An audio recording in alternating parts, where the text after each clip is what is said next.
Hi everyone, I welcome you all to my YouTube channel. My name is Mabel.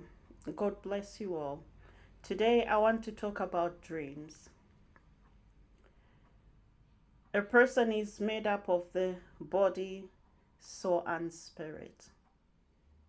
When you are asleep, your spirit man is awake, and that's why you dream.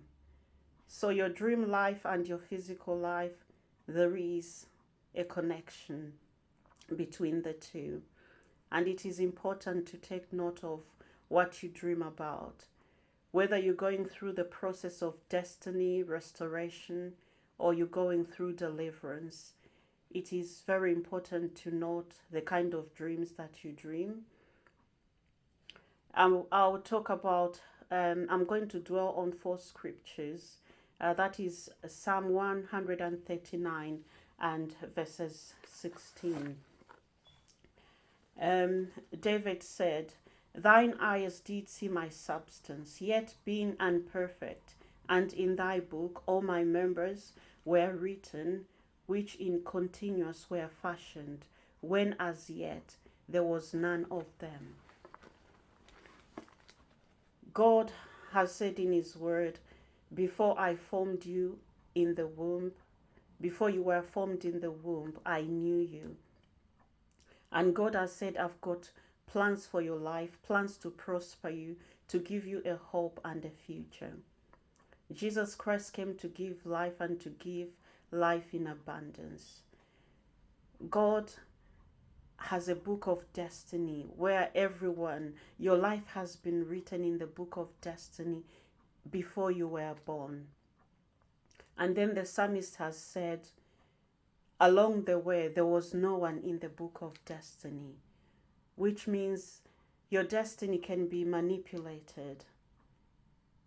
God has ordained a good destiny for you, and then along the way, the enemy, who is the thief, he comes to kill, to steal, and to destroy.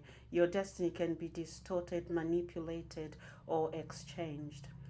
And also in Ecclesiastes chapter 10 and verses 7, the Bible says, I have seen servants upon horses and princes walking like servants. That is kind of destiny exchange. That's not the way things should be. You see a servant living like a prince and a prince living like a servant. And the Bible explains also in Genesis chapter 6 and verses 3, before the floods of Noah, the story about the fallen angels that saw the daughters of man as beautiful, angels as spirit. So these spirits married women, and these women were taught things like how you can read the stars, divination, how destinies can be exchanged, and all sorts of diabolical things. So I'll talk about the 12 dreams now. When you're dreaming of a house, it is important to take note of your dream, to look at the details, because there are times you'd think, well, I've dreamt of my old house, but you need to look into detail to see exactly what it is that you are dealing with, whether you're going through deliverance or you want your destiny to be restored. When you look at a house, even in definition, that is your place of rest. That is where you reside. You make your dreams, prospects and everything. That's a place where you grow, children grow. So a house is really important. If you're dreaming of your old house, an old school, or old schoolmates, this is an indication of the spirit of delay. However, you need to look at the detail. When you are dreaming about your house, where exactly do you dream about?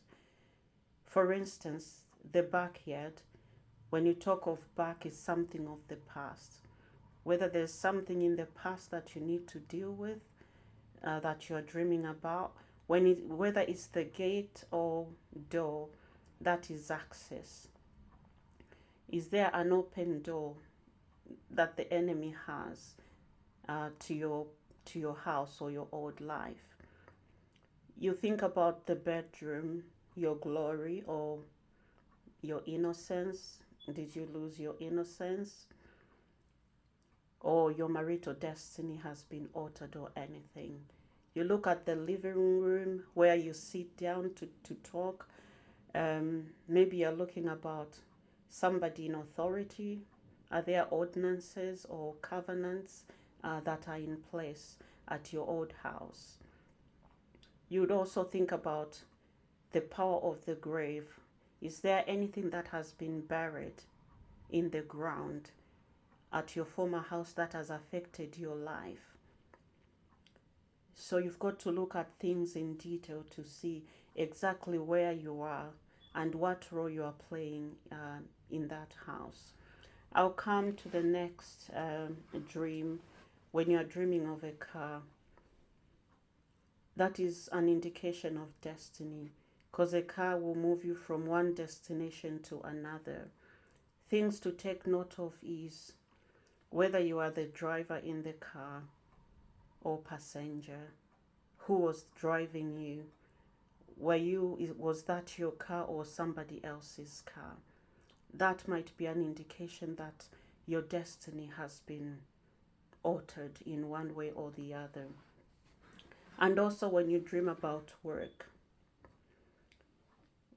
you're running late to work, or you're dreaming that you're writing an exam or you're doing a task and you can't finish, that will indicate limitation. You can be experiencing limitation in your life. And if you have such dreams, like you're trying to do something and you can't finish anything, so your life is like stagnant and you have the spirit of limitation. So that's what you need to deal with. And then I'll come to number 4. When you dream of you're running, whether you know the place or a familiar place or unfamiliar place, or you are lost somewhere, you'll be dealing with a spirit of confusion and bondage. That will mean you are spiritually bound. So when you're going through deliverance, you need to take note of the kind of dreams that you are having. And then number 5, I'll talk about food. And also when you look at the details, is it what sort of food you are eating? Is it meat? Meat is not a very good sign. When you look at food in a dream, when you are dealing with witchcraft, like witchcraft food, you've got to take note of that food, that the food is made in unclean places, toilets, tombs, those unclean places, and that can cause sickness in your life. And also eating food can be a way of making a covenant. Because if the enemy cannot make a covenant with you while you are awake, when you go to sleep, covenants are made through food, like Adam and Eve in the Garden of Eden. Through food, Adam and Eve lost their glory. When you look at Esau and Jacob, it was through food that Esau sold his birthright to Jacob. So food is also important. And I'm going to talk about number 6, a mirror, picture, or an image that can be witchcraft. A mirror can be used as a portal, as a witchcraft portal to attack your life. You can innocently receive maybe a gift in form of a mirror. You've got to pray over that mirror. Any mirror you come across, especially when you go to public places, whether it's a workplace or any social place that you are in, you've got to be careful with the mirror, because the mirror in witchcraft is a portal, and it can also be a GPS. You kind of being monitored. It's like your life is being monitored and you can't make progress. If your life is being monitored, anytime you want to make progress, something will happen. You will be experiencing setbacks in your life. That's something to take note of. And number 7, dreaming of deceased loved ones.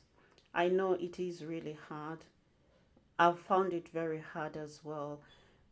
Obviously, when you lose a loved one, it is very difficult to, when you're going through grief and, so you're dealing with familiar spirits. The Bible says there is no connection between the living and the dead.